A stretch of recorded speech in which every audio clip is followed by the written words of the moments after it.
George King put God first, even when the church rejected him as a preacher. What can we learn from him today that will help us put God first in our own lives? George was a young man who firmly believed that God called him to preach the good news. This was 1880, and James White was still alive. So the king decided to ask him about becoming a preacher. James and Ellen White invited King to their home, and although they were sure about his devotion to God's calling, they were unsure that he had the talent or educational background to become a preacher. So they asked the Godsmarks to take Brother King and determine whether he could become a preacher. George then moved in with the Godsmark family, and they arranged a time when the young man would preach to them in their family room. These were agonizing times for him. His supplications could be heard before sunrise, and he would practice in the barn for hours, despite the cold.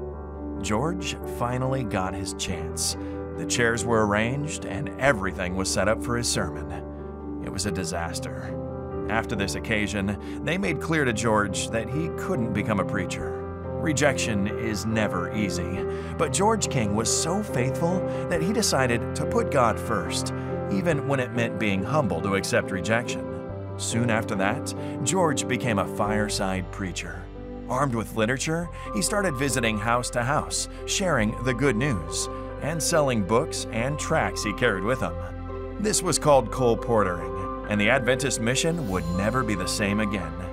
For nearly 30 years, until he died in 1906, George trained hundreds of book salespeople in North and South America and the West Indies.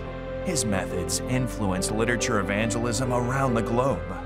By 1886, when the church's ministerial workforce was still counted in the dozens, 400 Adventist colporteurs sold books worldwide and penny tracts door to door. George King put God first, even when he was rejected as a preacher. His courage and humility inspire us today. Jesus gave up everything to redeem us, and His love compels us to put His kingdom first in our own lives. As we return our tithe and promise offerings, we are challenged to put God first.